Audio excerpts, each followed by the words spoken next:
네, 계속해서 뉴스퍼레이드 2부 시작합니다. 고성국 박사, 이지수 변호사 함께해 주십니다. 어서 오세요. 안녕하십니까? 네, 오늘 아침 저희가 정말 생방송의 묘미를 보여드렸어요. 네. 재밌지는 않으셨겠죠? 네. 더 매끄럽게 방송하도록 하겠습니다. 네, 많이 놀라셨을 텐데요. 장원준 기자가 갑자기 말씀을 안 하셔서 깜짝 놀랐어요, 저는. 예, 제가 말씀을 안 드린 게 아니라 화면이 중간에 끊겼다는 것 시청자 여러분께 다시 한번 양해 말씀드리겠습니다. 네. 알겠습니다. 잠시 방송 상태가 고르지 못했던 점은 저희가 또 양해 부탁드리겠습니다. 알겠습니다. 자, 장원준 바리스타. 예. 오늘의 핫컷 어떤 얘기죠? 오늘의 핫컷 주제는 스모킹건입니다. 스모킹건. 스모킹건이란 말 아마 시청자 여러분도 들어보셨을 텐데 이 말의 유래는 여러분 잘 아시는 코난 도일의 셜록 홈즈 추리소설 아시죠? 그 추리소설에 보면 원래는 스모킹 피스톨, 그러니까 한 목사가 살해범으로 지목되는데 그 결정적 증거로 연기가 나는 권총을 손에 들고 있었다. 그래서 스모킹 피스톨이라는 말이 결정적 증거란 말로 쓰이다가 이제는 스모킹 건으로 쓰이는데 과연 이번에 또 청와대에서 무더기로 쏟아진 캐비넷 문건이 국정농단 사건이나 특히 우병우 전 민정수석의 유죄를 입증할 결정적 증거가 될 것이냐. 그런 의미에서 스모킹건이란 말을 오늘의 핫컷 키워드로 꼽아봤습니다. 저번에도 청와대 대변인이 긴급 기자회견 했던 거 기억나실 텐데 그때는 민정비서관실에서 문건이 다량 발견됐었고 어제 기자회견에서는 정무수석실에서 또 문건이 다량 발견됐다. 그 박수현 청와대 대변인의 이야기를 먼저 듣고 이야기 계속 나누시겠습니다. 정무수석실 내 정무기획비서관실 입구의 행정요원 책상 하단 잠겨진 캐비넷에서 다량의 문건들을 발견하고 현재 분류 작업 중에 있습니다. 문서 중에는 삼성 및 문화계 블랙리스트 관련 내용, 현안 관련 언론 활용 방안 등이 포함되어 있고 위안부 합의, 세월호, 국정교과서 추진, 선거 등과 관련하여 적법하지 않은 지시사항이 포함되어 있어 지난 7월 14일 민정비서관실 발견 문건 조치 절차와 같이 특검에 관련 사본을 제출할 예정이며 지금 그 청와대 발표를 보면 뭐 삼성, 문화계 블랙리스트 뭐 이런 얘기들이 있다 그러고 그다음에 좀 특이한 게 있습니다. 적법하지 않은 지시사항이 적혀 있다고 지금 얘기를 했거든요. 왜 이렇게 자꾸 발견이 되고 왜 이렇게 자꾸 발표를 하는 걸까요? 우선 그 발표 관련으로는 지난번 첫 번째 민정수석실의 문건을 발표했을 때 이거 보니까 다른 것도 있을 수 있다고 하면서 자체적으로 전수조사를 실시하겠다고 청와대가 얘기했습니다. 그러니까 전수조사 실시 과정에서 더 많은 문건이 이번에 발견이 된 건데 이게 정무수석실의 한 행정요원 캐비넷에서 발견됐다 그러니까 다 얼마나 더 다른데 더 많은 문건이 있을지는 아무도 몰라요. 제 생각에는 지금 청와대가 계속 전수조사를 할 것 같거든요. 그래서 더 발견될 수도 있다. 일단 그렇게 생각을 하고요. 왜 이렇게 발견이 되나? 이게 탄핵 정국 때문에 그렇게 된 것 같습니다. 뭐 다 잘 기억하시겠습니다만, 박근혜 전 대통령은 탄핵 그 선고 나는 당일날까지도 탄핵 기각될 거라고 믿었다는 거죠. 그래서 전혀 이사갈 준비도 안 하고 있다가 이사하느라고 이틀이나 시간을 더 쓴 거 아닙니까? 청와대에 있으면서. 그러니까 대통령이 그런 심리 상태였으니 비서실장이야 다른 비서관 행정관들이 이거 탄핵될지 몰라. 그러면 우리가 준비해야 돼. 라고 하기 어려웠을 거예요. 아니 그렇다 하더라도 준비는 했어야죠. 이게 전혀 준비하지 않고 그러니까 준비라는 게 뭐냐면 뭐 불법적으로 생산된 문건을 파쇄한다 이런 차원의 준비가 아니라 대통령과 관련돼서 생산된 기록물은 뭐 대통령 기록관으로 이관을 한다든지 분류를 한다든지 하는 최소한의 그 청소 작업은 해야 되는 거 아니겠어요? 그것조차 안 하고 있었다는 겁니다. 그래서 갑작스럽게 이제 대통령이 떠나게 되고 비서실에 있는 사람들도 그 상태에서 뭔가를 하려고 그러는 거는 쉽지 않습니다. 이미 뭐 이제 새 정권 또는 여러 이목들이 있기 때문에 그 상태에서 그냥 기다렸던 것 같아요. 그리고 지금 인수위 과정이 있었다면 인수위 과정을 거쳐서 예. 전 정권이 현 정권한테 인계 인수하면서 자료도 정리하고 할 텐데 이게 없이 바로 국정이 시작되니까 예.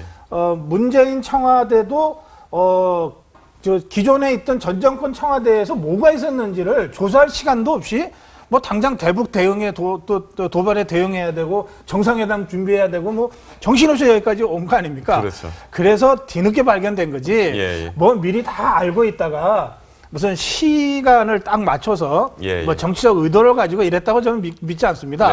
그런데 결과적으로는 이 발견되고 처리하는 과정에서 제가 보기에 좀 다소 좀 세련되지 못해서 불필요하게 이 정쟁적 논란을 지금 불러일으키고 있다. 뭐 그렇게 저는 생각합니다. 네. 뭐 내용면에서 지난번에 이제 처음에 1차 7월 14일 날 이제 처음 발표를 했었을 때 이제 뭐 한 500여 종의 내용이 있다라고 했는데 최근 건은 이제 1361건. 그리고 보면은 내용이 지난 4년간 우리 사회를 흔들었던 굵직한 내용은 저는 다 포함되어 있을 거라고 생각합니다. 그러니까 그 당시에 어떤 생각을 가지고 청와대가 운영되는지에 대한 거의 모든 내용들이 다 담겨 있다라고 봅니다. 물론 그 내용이 세세한 부분들은 아직까지 뭐 발표된 게 없기 때문에 추정에 불과합니다만은 우리 사회를 그 당시에 흔들었던 지난 4년간 흔들었던 거의 모든 내용들이 어떤 정무적 판단과 어떤 배경 내지는 그 다음에 어떤 조치를 취했는지에 대한 세세한 내용이 나와 있기 때문에 말씀하신 것처럼 이거의 파급 효과라고 하는 것은 엄청나다고 생각을 합니다. 근데 문제는 이것이 이제 지금 논의되고 있는 것은 진행되고 있는 재판의 증거력으로서 어느 정도 채택이 되느냐 마느냐, 어느 정도 증거력을 갖고 있느냐라는 정도만이 지금 이야기가 되고 있지만 꼭 그 재판과 관련한 게 아니라 하더라도 내용이 지금 엄청난 파급 효과를 가질 수 있는 게 사실은 일부는 어떻게 사회에 노출되지 않아야 할 부분이 있는 것도 불구하고 그것들이 다 나와 있는 상태거든요. 그러다 보니까 이제 이것이 앞으로 향후 어떻게 진행될지 이제 이런 부분이 있고요. 또 한 가지 이제 좀 특이하게 생각되는 것 중에 하나는 당시에 다들 기억하시겠습니다만은 특검이 압수수색을 할 거냐 말 거냐를 그때 공방을 하고 있었던 상황이에요. 그런데 이런 문건들이 여기저기서 지금 발견된다라는 거는 특검이 못 들어온다라는 거를 그 당시 이미 알고 있었다라는 거죠. 특검은 압수수색 영장을 받아가지고 들어가려고 하는데 못 들어온다. 지금 대치 상황이었단 말이에요. 근데 일부에서는 특검이 법이 보장하니까 들어갈 수 있는 거 아니냐라는 예측을 했었었는데 이미 청와대는 지금 이런 상황들을 펼쳐지는 걸 보면은 못 들어온다. 이걸 알았다는 거죠. 참 그런 것도 좀 특이하고 앞으로 이제 이것들이 이제 특검에 넘어가가지고 하나하나 검토가 되겠죠. 누가 작성했는지, 어떤 목적을 가지고 작성했는지, 이제 이런 것들이 밝혀지면서 지금 국정농단 재판과도 이제 직접적인 연관이 있을 거고요. 뭐 지켜봐야 할 대목들이 참 여러 군데 있다라고 저는 생각됩니다. 재밌는 포인트 하나만 제가 말씀을 드리면 지금 현직 국무조정실장이 홍남기 실장입니다. 장관급이고요. 웬만한 장관보다 사실 중요한 자리입니다. 홍남기 국무조정실장이 처음에 새 대통령, 문재인 대통령이 지명했을 때 전 정권에 청와대에 있었던 사람인데 야, 그래도 포용을 하나 보다. 포용했던 그 인력의 한 명으로 생각이 됐었는데 이 양반이 박근혜 대통령 청와대에서 정책조정수석실의 기획비서관이었어요. 지금 이 발견된 문건의 상당수를 이 홍남기 비서관이 직접 작성을 했습니다. 물론 회의를 이제 받아 적은 수준이었다고는 하지만 지금 정부의 굉장히 중요한 요직으로 발탁된 인사가 그 전 정부의 청와대에서 이 문건 생산에 기여를 했고 직접 작성을 했다면 이 부분은 앞으로 그럼 이 문건 수사나 이 관련되는 후폭풍에서 어떻게 처리될 건지도 아마 시청자 여러분이 좀 주의 깊게 지켜보실 대목 같습니다. 이런 그 박수현 대변인이 아까 우리 앵커께서 그 적법하지 않은 그 부분도 있다고 이제 발표한 거 있잖아요. 그러니까 이게 청와대가 법률가가 아니잖아요. 그러니까 사법부가 아니기 때문에 적법하지 않은 뭐 부분이 있다고 하는 것은 사법적 판단이거든요. 그러니까 뭔가 좀 그런 대목에서 불필요하게 이제 그 소모적인 정쟁을 자꾸 유발시킬 수 있는 것 같아요. 그러니까 이를테면은 안종범 수첩도 재판부가 정황 증거로만 채택했거든요. 그러면 그 안종범 수첩은 안종범 수석이 어떤 경위로 언제 썼는지가 아주 자세하게 확인이 된 수첩인데도 재판부 입장에서는 이거는 드러니 얘기를 정리한 것에 불과하기 때문에 직접 증거는 안 된다 이랬단 말이에요. 그런데 지금 발견되고 있는 많은 문건은 누가 언제 썼는지 아까 홍남기 국무실장 얘기를 했지만 저 사람도 자기 생각인지 회의에서 나온 얘기를 정리한 건지는 또 모르는 거예요. 회의를 정리했다고 주장하고 있죠. 그 회의에 어떤 주장들이 막 섞여 있을 텐데 그거를 특정인을 지목해서 이 사람이 이런 의도로 이런 범죄 행위를 했다. 이렇게 해야 이제 무슨 법정에서 증거로 채택되는 거 아닙니까? 그러니까 사법적 지금 진행되고 있는 박근혜 최순실 재판과 관련해서 이게 증거 능력이 있냐 없냐는 굉장히 어려운 법률적 검토를 거쳐야 되는 거예요.